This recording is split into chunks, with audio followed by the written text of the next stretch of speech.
welcome to another episode of the Modern Day GK podcast. Thanks everyone for watching episode 1. We had an amazing response to that. This episode, we're going to delve into Lee's career from grassroots to his professional career. So, Mark, do you want to start us off? Let's start with a question. Why be a goalie, Lee? I don't even know, but I think a lot of goalies start playing because they might be tall or whatever. But for me, it was just like I never decided to be a goalie, but I was just a goalie from I think maybe like 5-6 year old. And I remember early on, all I wanted to do was go and catch crosses. Like I remember being 6 or 7, and the teacher used to put the crosses in. There was all the boys in the box. I used to love just taking it off people's head and dominating the box from being that's all I remember. You play it up? Did you play it up a year as well? Like, were you playing like? Were you? No, that was just a playtime at school. Well, break. How old were you? Like 6, 7, and I remember the teacher. I remember saying to someone that I would be a professional football. I'll be a professional goalie then, and but that's all I remember. Like I loved catching crosses and taking the ball off people's heads, like running around the box catching it, and it was I don't know. That's my earliest memories. And did you have any who were you watching? Did you watch anyone at the time, or did you have there was much goalies? Never. We didn't have Sky Telly, did we? Obviously. Sunderland goalies. Huh? You like Sunderland goalkeepers?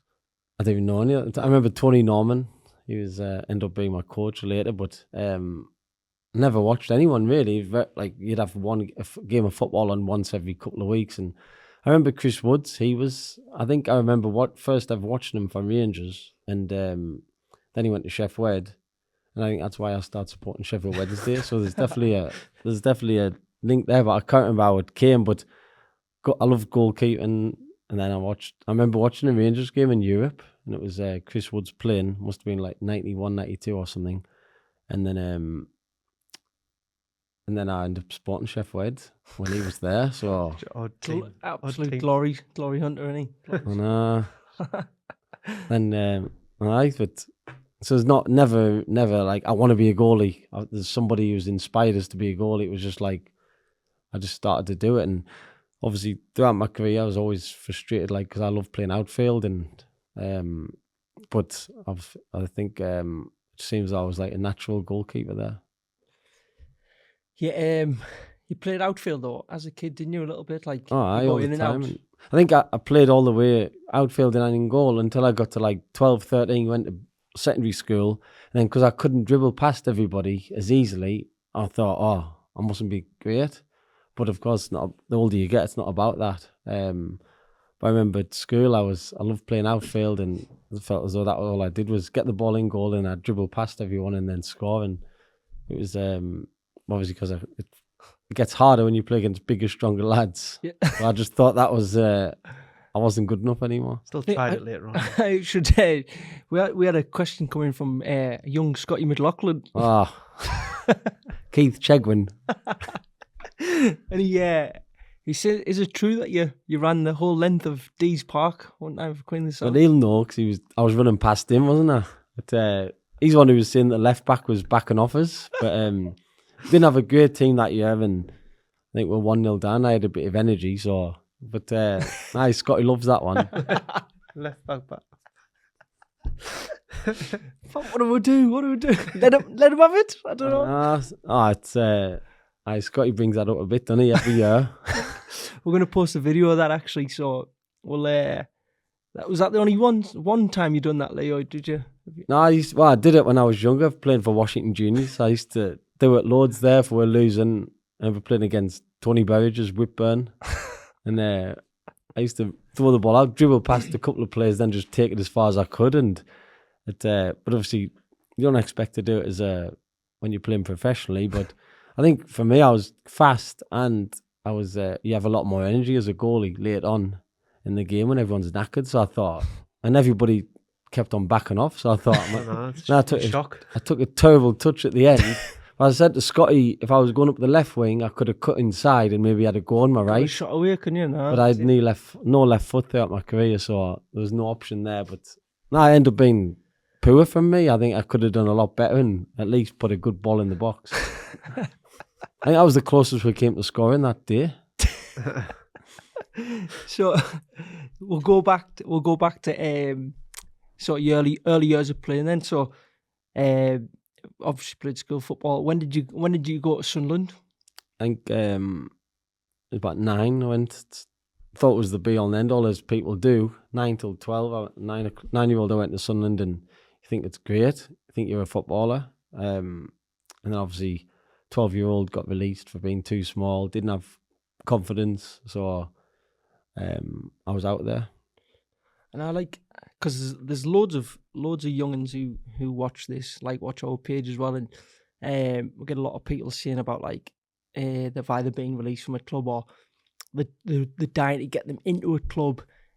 So it'd be good to, you've had that experience of playing from being in academy system at like such a young age. Can you remember like much of it, like when you were there?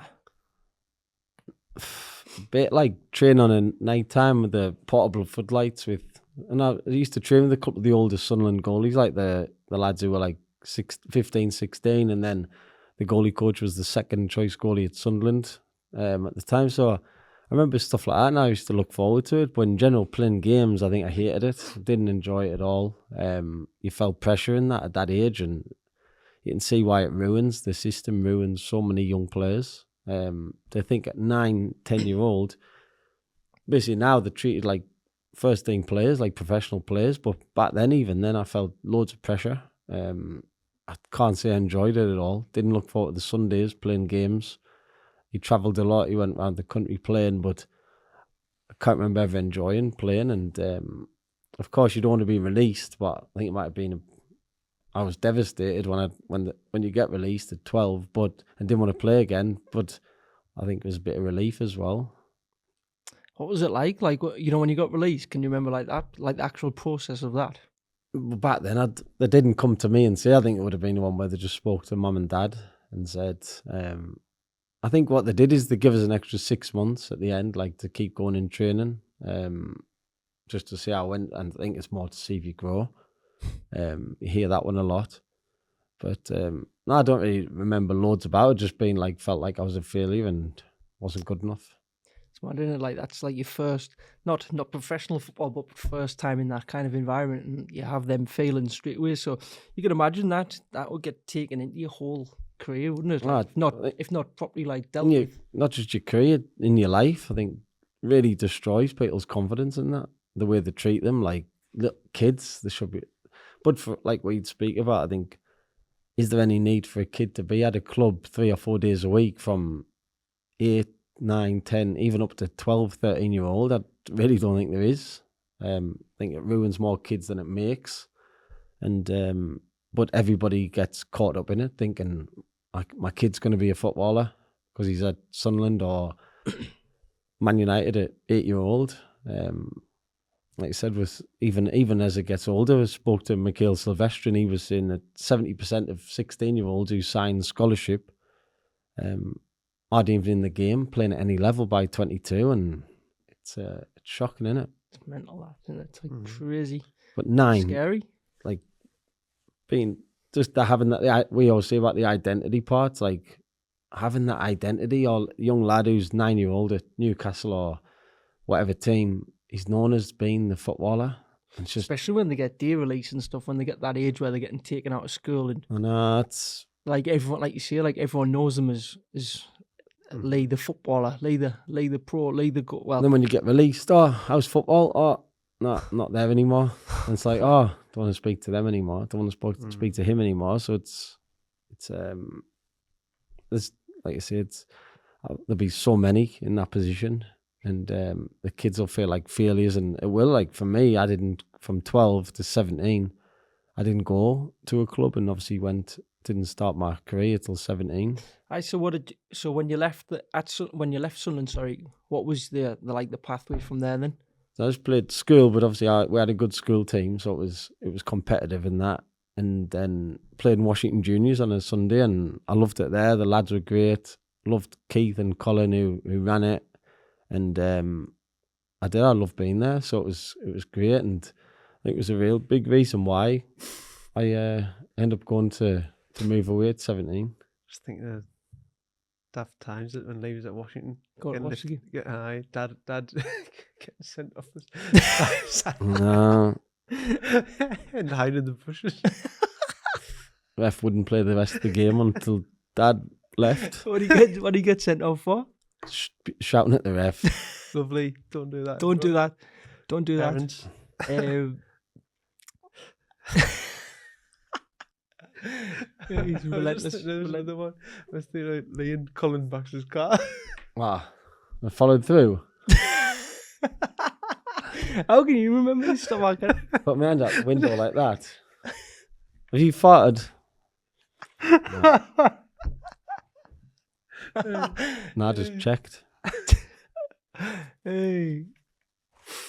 So from Washington, how old were you then when you were playing there?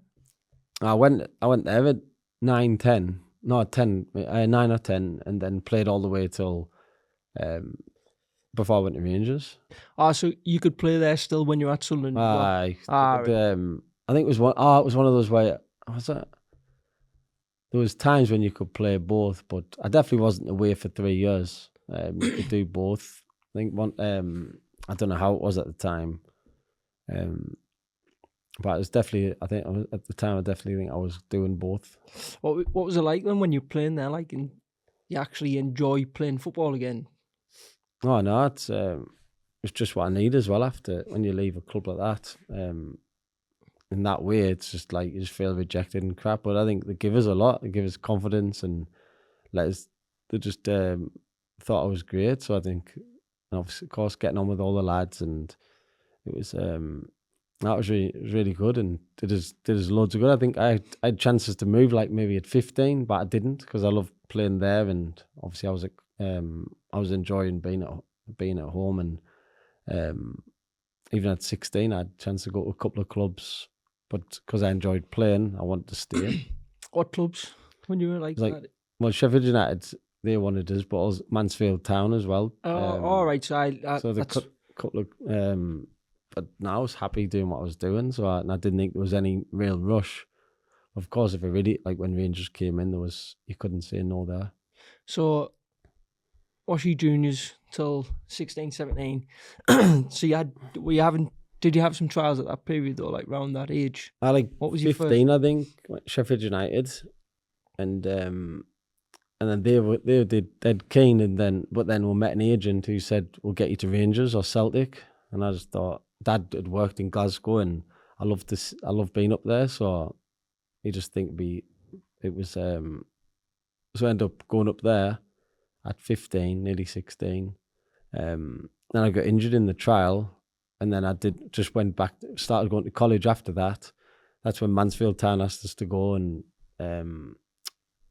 then it was obviously the year later that I went to Rangers again and then signed there. I just want to touch on like the trial periods, like the trial processes. So like, what was Sheff United the first place you went on trial after like leaving Sunderland? The first trial was Sheffield United, I think, at 15. What was that like? What was the whole?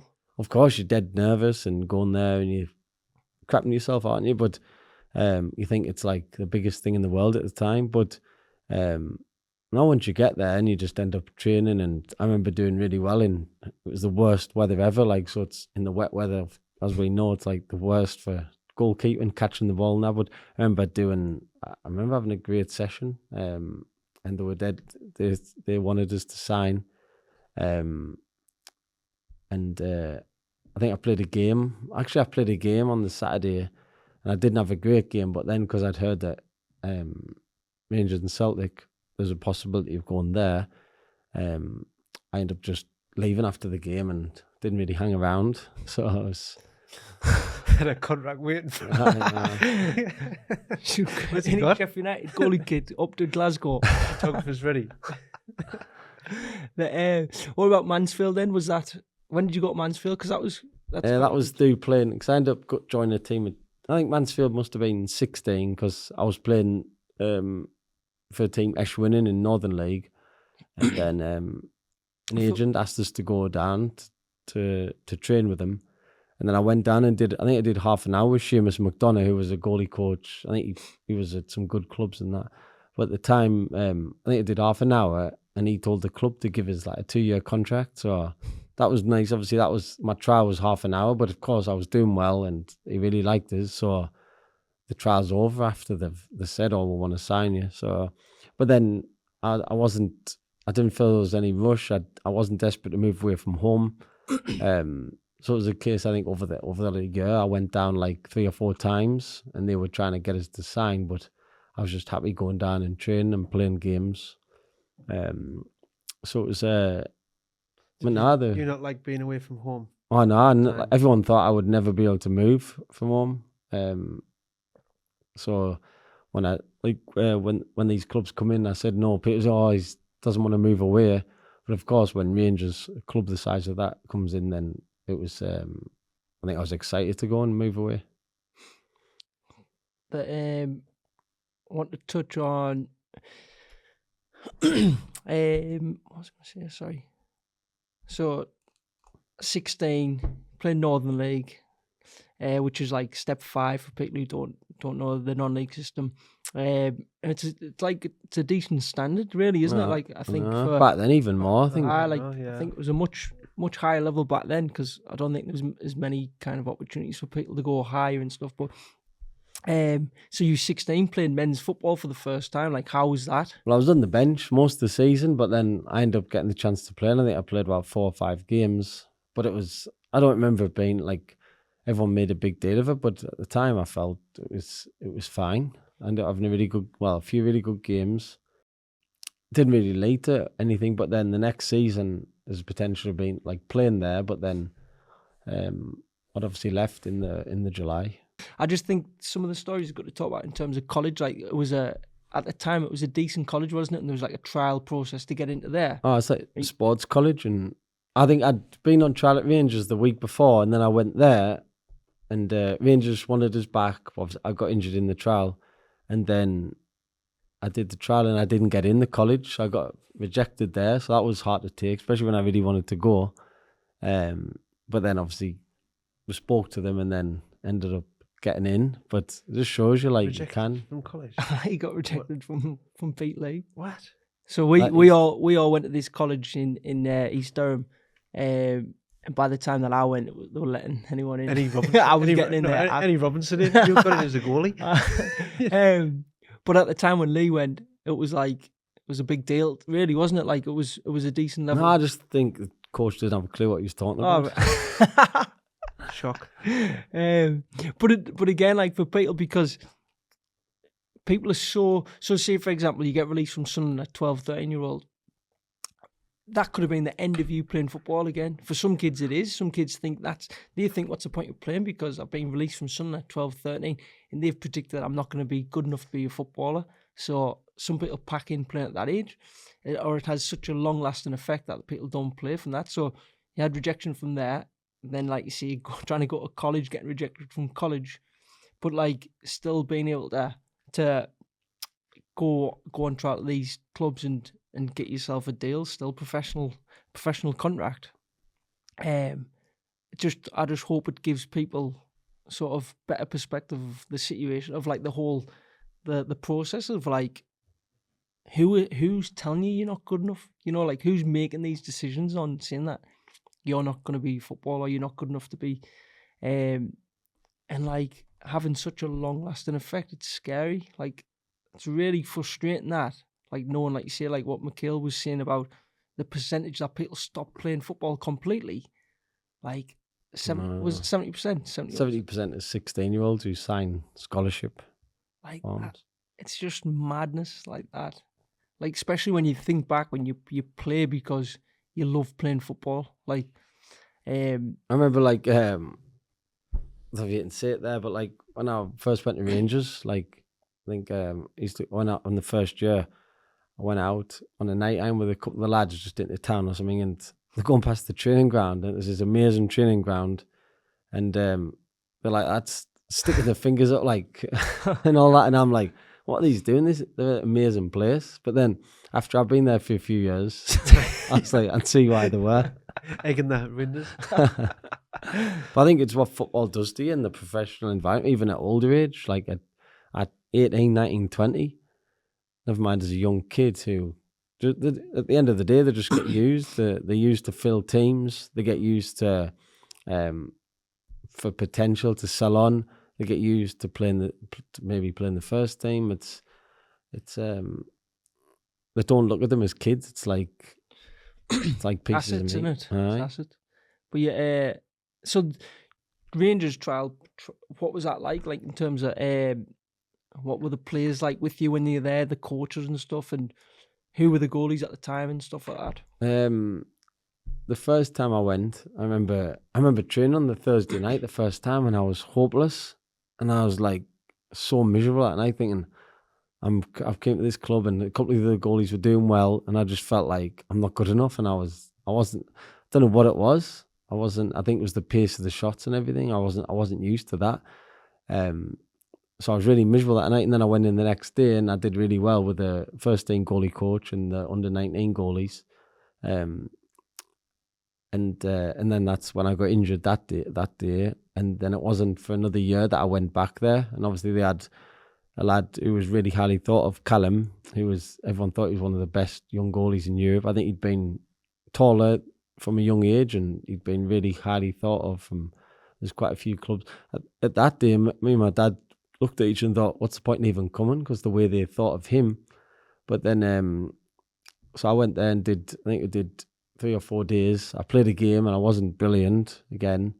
But then it took a few weeks to get sorted out, and then ended up signing there. But I never ever thought, like, apart from that first day when I went, and I was like, I think I was shocked by the pace of the ball and everything.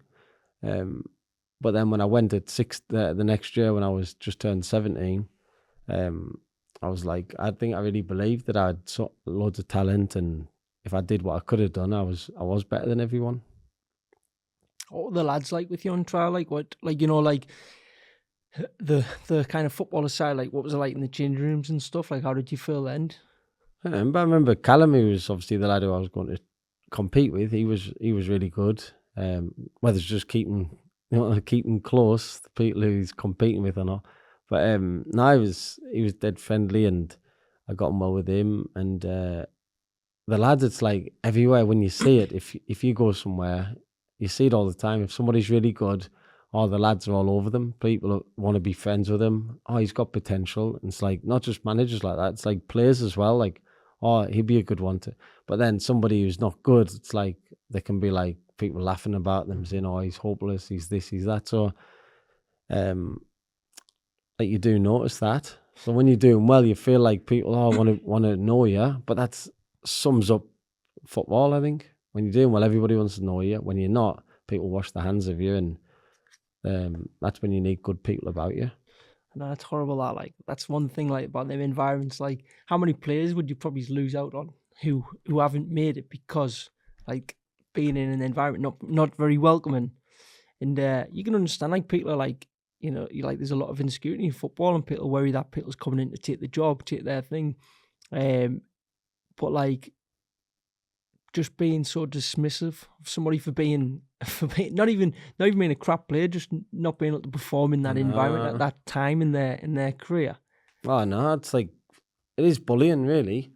But you'd think really if somebody comes in, they're not very good, they're not going to compete for a place, so you'd think then you'd be nicer to them. Yeah. But instead but of course, like you say, it is insecurity. Like footballers, like as a goalie, if another goalie came in on trial when I was there, I took it so personal. I was like, if somebody came in my age, but they just might need somebody else. They might need somebody for like, there's other reasons. It's not just, don't think that. But I would take it personal as well. But obviously you don't get some goalie coach coming and explaining to you or bringing someone in, this is the reasons why.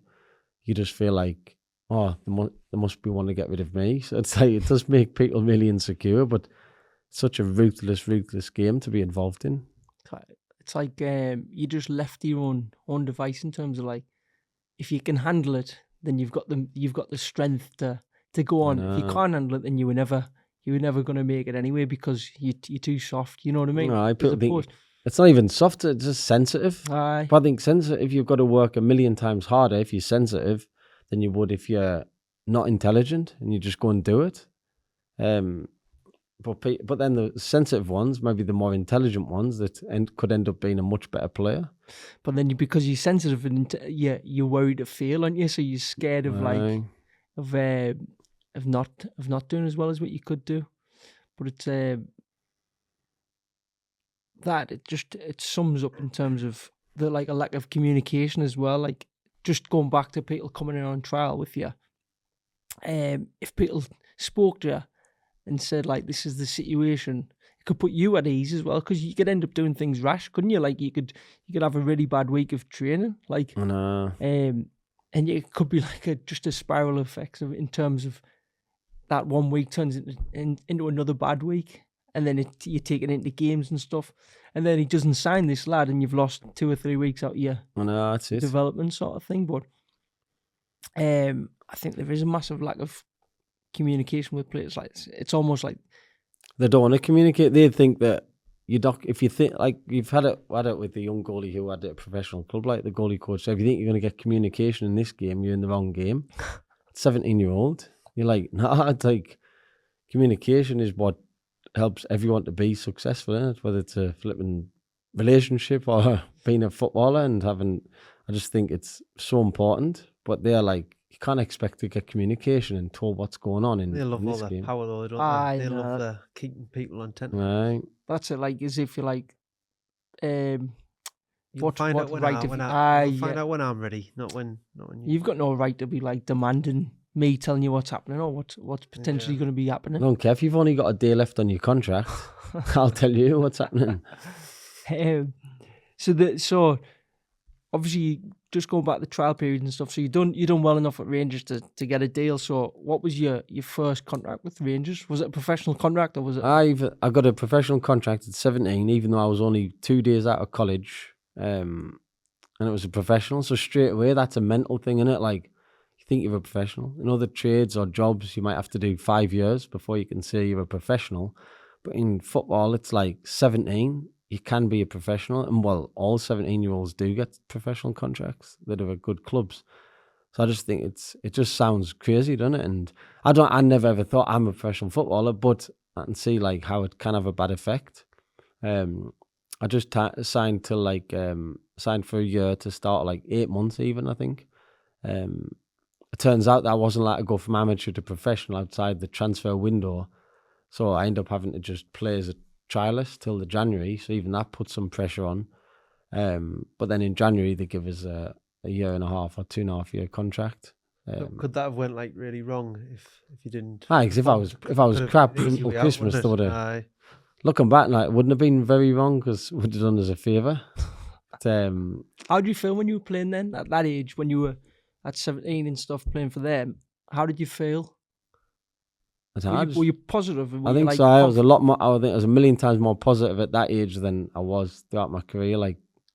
From 17, and I really believed that I was better than everybody else. There might be bigger, or there might be this or that, but I just thought I was. I had so much belief in myself then, and that first year when I went there, it was amazing.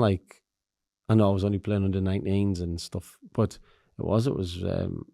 I used to dominate games for the under-19s, even against Celtic and that. And I think a lot of the people at Rangers thought that I was going to go and play at an even higher level than Rangers. So I think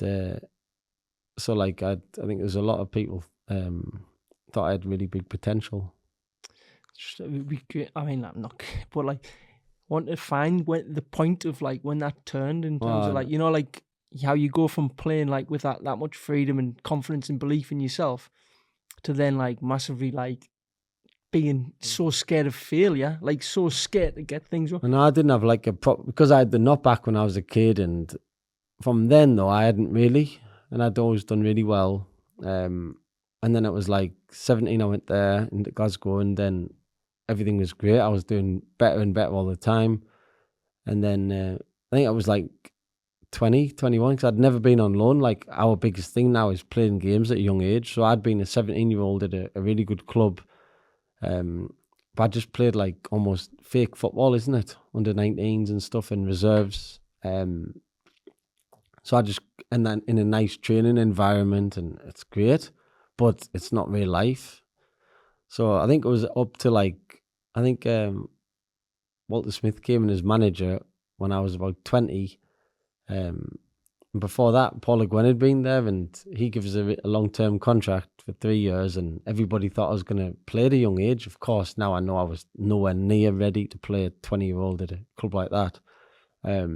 But then Walter Smith came in, and it feels though like I think I had a bad game when I wasn't well in a game that I wasn't supposed to play. It was like a first team friendly, and I wasn't great. And I think from then the goalie coach came and said, Walter said, "You're nowhere near ready to play first team football," and he was spot on about that. I wasn't at 20, but I totally took the huff, and then that was the start of like my confidence going down and down. Instead of thinking, oh, he's right, I need to work on my game and I need to go and play games on loan, I was just like the end of the world almost for us. Even though I just signed a long-term contract, I was just so, like, I must have believed that I was ready to play. Because you you made your debut that season before the last game of the season, didn't you? 19. Aye. 19, and then Paul Le Guen came in the summer. So I had the first team debut in the May, and then Paul Le Guen came in the June or July, and then he came with a really big reputation. And then within about 2 weeks of him being there, the goalie coach said, "Oh, he wants to give you. He really likes the way you play, and he wants to give you a 3-year contract." So it was like amazing to hear that from somebody who I'd known of, because I saw a bit of French football in the Champions League, and so you just thought it was. And obviously, when he was coming in, you look into what he's done in that. So it was. I don't know if I start believing, like, oh, I am really good. So but it was he came in then, and then they were even speaking about us potentially being able to play at that age. But looking back, I was never ever ready. And obviously, Alan McGregor was there at the time. I think at the time they did try to sell him to Dundee United or something. I think if Dundee United paid the money, he would have went. So it was like, but looking at him at the time and me, I was nowhere near, because he was 5 years older than he played loads of games. It shouldn't have even been a conversation, but the fact that they were happy for him to go at the time, and then they were giving me a longer contract, it was. But anyway, he ended up playing, and Alan did brilliant. I think he was 24, 25 when he first got in, and he did really well. And he just continued on. He was saving them games, and it was so from then he was playing, and then I think I just not took the huff, but I was so miserable in that, and my confidence took a massive knock, and I didn't know what I wanted to do. It was but I'd signed a longer contract, obviously, so I was there. So it was but no, like even before that, I think after I'd made my debut at Rangers in the May, I went to Hong Kong and I did really well in the tournament, and Peter Beasley was trying to get us to go to Newcastle as well. So, but then I don't know if Rangers known about that, but then I got obviously a longer contract after that as well. So going from college football to training with the first team at Rangers, like what was that environment like? What was the first team environment like? Obviously, I went as a youth player under 19s, but of course you'd play reserves or train with the reserves, and then train with the first team maybe like, I don't know, once or twice a week. So of course, leaving college in September, and then within a few weeks or a month or two, there's players like I only knew them from watching on telly, like Frank de Boer and Ronald de Boer. Mikel Arteta was there. Michael Mols had some amazing players that year. So it was just like being in and around that from being at college. Was Stefan there then? Stefan Klos, who was Champions League winner. I won the Champions League with Dortmund, and he'd been a brilliant goalie for Rangers. So I had some of these players that were just amazing. So it was going from college to that. It was surreal, really. And remember early on going to a pool tournament at Maurice Ross's house, or pool, just a night pool, and like Ronald de Boer's coming around giving you a plate of pasta that he'd made and all that. And I was like, signed him on Football Manager a few weeks ago, and now he's I've known him. Any good though? What? Any good? we passed Leeds. as a player. Either. Lee doesn't eat That off was the really good, people. actually. Nah, I'm very fussy who I eat off, but now you had to take it off him. Oh, Nah, it was. Oh. He did well. To be honest, he's got good potential. Now, but he just obviously played at Barcelona and Ajax and everything. And he was a world class player, so it was a bit mad. Like meeting him and training with him, and then obviously making you dinner as well. Oh. What was it like the training like, the standard of training like then? How did you feel going at that? Obviously you're nervous in that at 17 going and training with all these players, but I don't know, obviously we weren't always training with the team. It was a lot of the time it was the goalies with Stefan and with Alan, and then it would be a case of just playing the games when they needed you or doing the shooting drills and that. So it was, but now it's obviously I don't like during my career I didn't think about the game, so like I didn't realise what was it. You just went and did it, and then if the ball went off you were doing crap, you just thought you were crap. Didn't think, oh, there might be a reason for it, like the speed of the ball and things like that. But no, I think I was dead confident then, and 17, and moved away on my own, and I started off well playing for the under-19s, and saying that the under-19 coach, I remember he hated us. Tommy McLean did everything Why? not for English, and it's just. But then at the end, he thought I was great at the end of that season. But at the start, I think he was doing everything he could for us not to go there. What was Stefan like? Just the nicest man. Like, just you'd never think he was a Champions League winner and world class goalie. He was just a lovely man, and he was really good with me for years, and we kept in touch till years later. He was always there if I need anything, and just like I say, a lovely guy. And he like the way I played, it was like total opposite. I was always wanting to come out and play positively and everything and that. But Stefan was like, what he did, I think they knew that he wasn't going to get involved in coming for crosses, and but on his line, everyone had thought he was one of the best in the world at the time. He was small, wasn't he? I was 5'11", I'd say, and Aye. I think at the time, no, it was he got a terrible cruciate injury. I think it was a year or two after I'd been there, but I think the week before he just turned down going to Arsenal. So obviously a lot of people thought he was a top goalie in that, and let's say as a lad as well, he was brilliant. Can you remember him much in training, like what he was like in training in terms of like the I games? think like when you played, if you were playing a training game against him, like 5v5, like you'd think it's gonna be impossible to win, because it was like a wall, but obviously he had this amazing timing and technique on 1v1s, and he was so brave in that, and his I always attitude was remember him class. being like high off his line when he's saving stuff. So you know, like on the videos. Oh, 1v1s and that, I think, like, I wish I'd took more from it. That's like, I never thought about the game. You just think you're who you are and you play the way you do, and you really don't, like at the time, I mustn't have thought you can improve it. Sounds stupid, but like if I took anything from him for 1v1s, could have made a massive difference to my career. Because throughout it, playing 15 years, I didn't have a clue what I thought was like a 95% chance to score, when I think Stefan was probably saves a massive percentage of them. So why, you're looking back, you think, why would I not have took every bit from him? So it's weird, isn't it? Because how many goals come from 1v1s? Like, we never Aye. touched on them. I wasn't prepared for them, and it's like, We were saying before, we were like, how did we get through?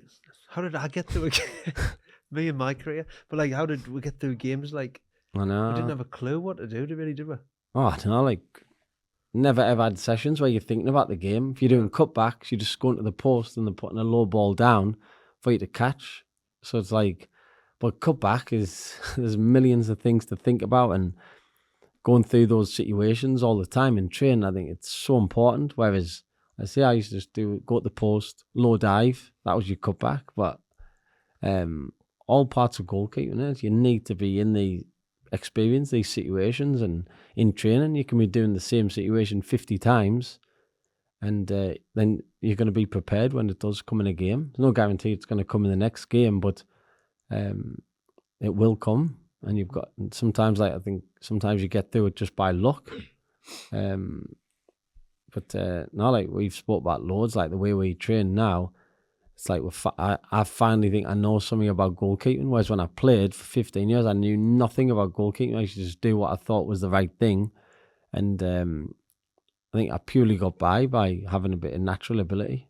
Is there any goalies who you try to take any stuff off? Anything that you try to copy? Like Stefan, I remember trying to copy his style. Sometimes it made us worse. So like trying to imitate someone else.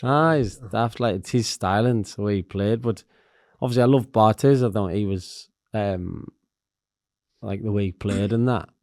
He was mad, obviously, but it's great the way he played. But I think for me, that mine was just the way I played. And if I ever tried to, like when I was young, watching Alan McGregor or Stefan, Ronald Waterreus was there at the time as well.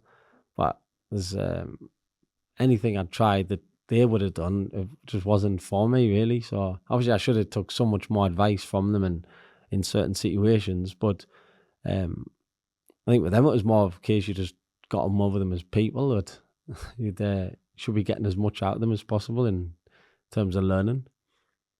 Mm-hmm. No, like, is there anything that stands out to you, like with, say, Stefan? Obviously, it seems as if you had the best relationship with him, like in terms of he thought really highly of you and stuff, but is there anything that sticks out when he looks back? Did David like try to like pull you on anything to say like? No, there's a couple of things he did, but to be honest, I nothing that you would say like stands out really. Seems like sometimes people are like over the years you've had it where people have been like complimentary of you, like as opposed to like telling you what you should be doing. Because they like your style. Like sometimes like I've had in the past, like when you feel like it's hard to give somebody advice who you think might be like potentially even better than you as well. Not that I'm saying like Stefan was thinking that, but like sometimes when people like the way that people look, sometimes it's harder to say like. Oh no, but I wish he did. I wish he said, "Oh, by the way, you do this all the time. You do that." But there was a couple of things he pointed out, but it was obviously minor things because it's not stuff that I even remember. But I do remember him even having a go at us a couple of times. But now as a lad, as a guy, he was brilliant, and he was. So we couldn't have been more opposite, like how we played. Obviously, he had a billion times better career than I did, but like it was totally different styles and that. And but I think his mentality was amazing. Like just didn't get nervous, so focused, and had a brilliant attitude. So a lot of the things I didn't have, he had. So it's like he played different sports, but he was a million times more successful because he had all those attributes. Been good to pull stuff from him though, and like your aggressiveness, and then with his like defensive stuff, like if you could pull his like strengths, would have been amazing, wouldn't it? Like get like a hybrid of both. Like Stefan was well known for not being able to kick the ball, like and sometimes not reach the halfway line in that, but he never wouldn't really practice or anything. He just you could be teaching him. I know, like, could now changing things. I couldn't have taught anyone at the time, but I think no, and then it was funny because obviously he was there when he got injured, so they brought in Ronald Waterreus from I think he was at Man City at the time. Was he? I don't know if he was there. I was there before he injured. But like couldn't have had two more opposite goalies. One was Stefan was so fast and he made everything look easy really, whereas Ronald wasn't as quick and he'd be stretching for more. But and it was funny because Alan McGregor was out on loan at the time, so it would have been, I think it was me and Stefan and Ronald training together most days. But obviously they never spoke a word to each other. No. Never spoke in all the. And then there was one particular session towards the end of that season. I think they were having a conversation for 15 minutes, and me and the goalie coach Tomo were like looking at each other like, what's going on? Like these two actually talking. This little guy here joining us. How's the best way to take this guy out? But they were talking, and it was like weird that they were, but it was really awkward before because I was quite close with Stefan, but then Ronald was nice and he used to sort us out with gloves, and he was like, I got on well with him as well. And he like each other, like? Nah, I think Dutch and German, and also both goalies competing, and both old, like fighting for So Aye. how old One were at they the both last- at the time?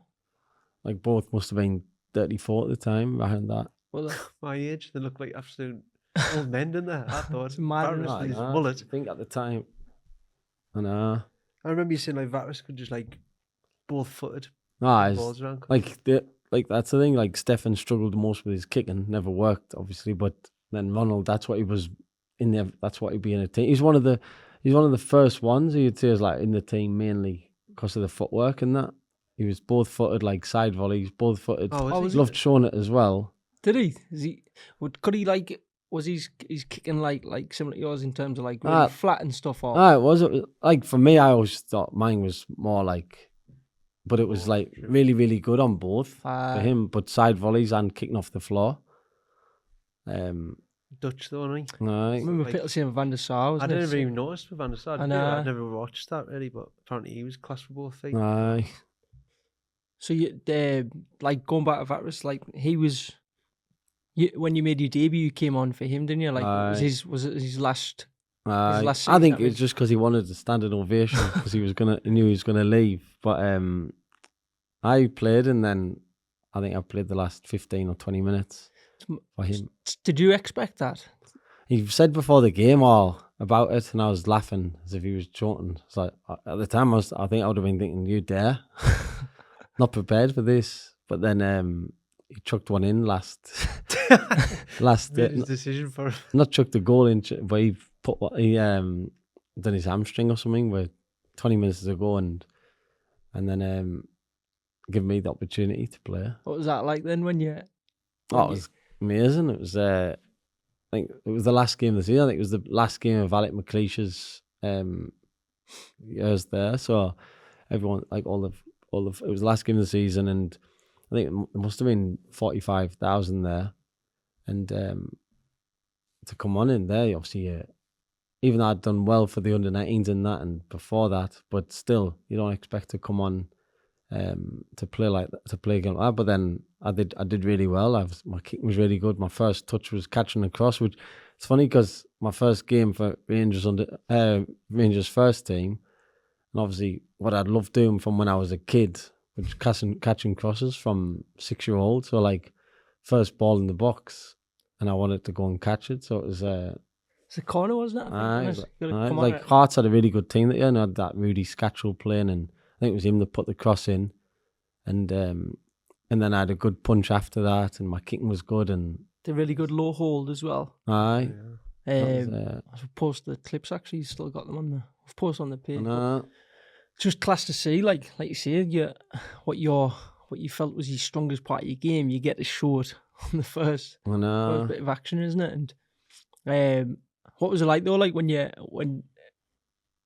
you were getting ready to come on, what was did anything? Obviously, you feel sick, and that's a lot through my career was like I had a lot of that where you're like so anxious, you feel sick to play. But I think when you don't know what's happening, you don't have much time to think about it. So it's definitely a better way than someone saying, "Oh, you're gonna go and play," because you have all that time to get worried in that. But I think it was a kid where you knew you had to do it because I think it was a television game as well. And if you go on there and if you crap, it might be too late. So I think Imagine that running onto a full stadium. I know. Your legs would just go. And that looking How out c- at I all know. the people flipping heck. mine did loads. Yeah. When I played some games, it was sometimes you thought, how are you gonna get through it? And Did you get a boost though from the first catch? Did you feel of like course, changing your like, it obviously helps massively, doesn't it? But that's what everyone says, get a good first touch. But of course, you kind of go around chasing the game. I shouldn't. If it was 15 yards out, I couldn't have went out trying to catch it because you miss. But a lot of people do that. They'll go chasing something, get a good first touch, and then it kills them, doesn't it? If it goes wrong, you can't. You cannot rely on like a good first action to set you up because if you believe that's what's going to happen, isn't it? Like if you think I need a good first touch, it puts so much more pressure on it. Aye, you know. And instead of it just being a first touch, it's even more than that. Aye. It's like built up so much, and I did it loads stupidly. Instead of we always say like play you into the game, earn the right to go and do these fancy things like catching the ball further out and doing side volleys and that, but. It's like you've got to earn the right to do these things instead of trying to do it right at the start of the game. So but like when just with that game, like what was it like at the end of the game when you come in with the lads like happy for you as well and Ronald and stuff like that? No, obviously you're relieved, aren't you? Get through it, but of course, I think I could actually enjoy it at the time because you start off well and then we're 2-0 up as well. So it was. I remember being a great day, and of course you think, oh, there's loads of promise there, and what could happen? But so of course you think you don't want that to be the peak of your career at 19, do you? But still, I remember being a great day, and that was the last game. So obviously had the break, and obviously I think we got to Hong Kong the week after, so it was nice to do that, to play there, and then to go there as well on a post-season tournament. Do you feel any change as well, like when you go back to training in terms of like, like when we talked about at the start where obviously these players probably didn't have any doubt that you could do, but like the fact that you've shown you can do it, do you feel as if like people have got more respect for you straight away when you go back to like... I don't know, because I was 19 and obviously we had the break, so I didn't go straight back into training and everything. We had it might have been 6 weeks till the pre-season started. Sorry, so that was like the... And then there was a new manager came in, loads of new players left and everything, so it was totally different really. So now you didn't really get that. And I don't think they would have thought, oh, he's ready to be a first team goalie, because I'd played the last game of the season, part of that. I went home for a few days and then came back. And of course, you're on a high because you've just been part of the last game. To be honest, I was just wanting to stay at home, but then I had to go. So I went, I'd been the year before as well, and I did quite well. And then this year, it was like 2006, we went, and then I had a really good tournament, did really well. What teams were there at the time? I think it was like Newcastle. No, I think Newcastle were there. Man United. No, Newcastle weren't. It was Man United, Aston Villa. I think the Celtic. The same teams went quite a lot. So it was. That's really good. It's only like 7-a-side on like nearly a full size pitch, but it's like a really good tournament. And then there's like an all stars team and everything. So it was. There's some like famous players there as well. So it was. Oh, was there? Who was there? What can you remember that team? It was Peter Beardsley was there, and then they had was it? I think John Collins, who had a great career. There was a few like that. Remember the guy Dean Holdsworth, because he ended up, I think there's some trouble started, and he looks after himself well. So I remember that he seemed a really nice guy, and there was some trouble. I think one of our lads was going to get battered or something, and he ended up stepping in. So. Where's he from? Like, who did he play for? He knows it. He was part of the crazy gang at Wimbledon. Oh, was he? He was like Bolton Wanderers and that. He was a really good player. So I think it was like the Phillips All Stars, had all them playing. So it was an amazing place. Obviously Hong Kong, somewhere great to see, and through work, like going as part of football as well. It was excellent. So, and then playing really well in the tournament. And then I remember Peter Beardsley asking Ian Durant from Rangers about us going there. What players did you play against there? No, I've played against, but I remember Tommy was at Man United, Agbon Lahore, Aston Villa. There's a few other ones, but I think it was that long ago. Did you play against him, Agbon Lahore? I can't remember. No, it was Trent. Agbon Lahore I think Agbon Lahore was the year before. Tournament didn't happen. Anyway, there was some really good teams there. Man United, the 2 years, Aston Villa. Some good players. Just leave Tom Eaton in. Fellow goalie. Agbon wasn't there. And then obviously you had a new manager join in the summer. So it was felt like a new...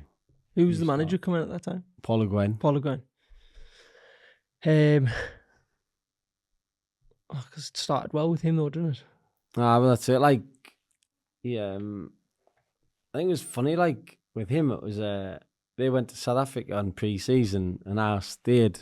I thought, because I was obviously disappointed not to go. Just think it was just 2 goalies, because they signed a French guy, Lionel, in the Letizy in the summer.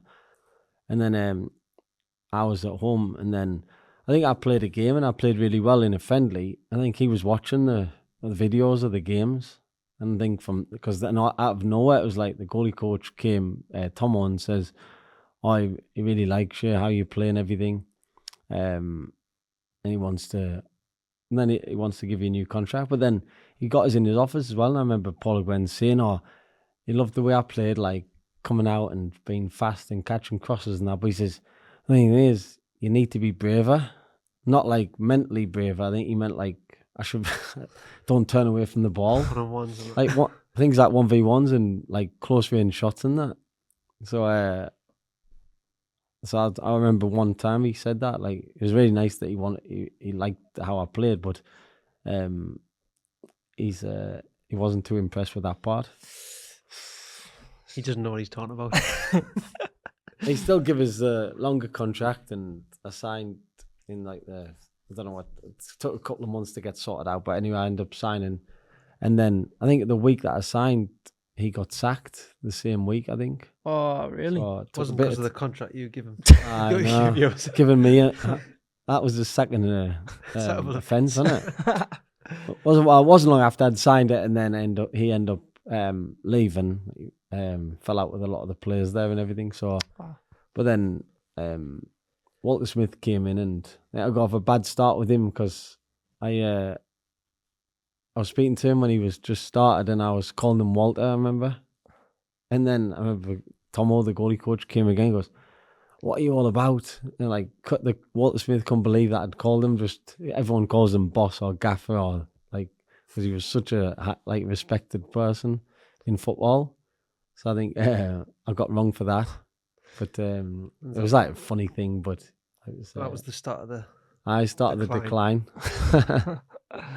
Not Walter coming in, but it definitely coincided. Like I was confidence-wise in that, and I think I took a bit of a hit.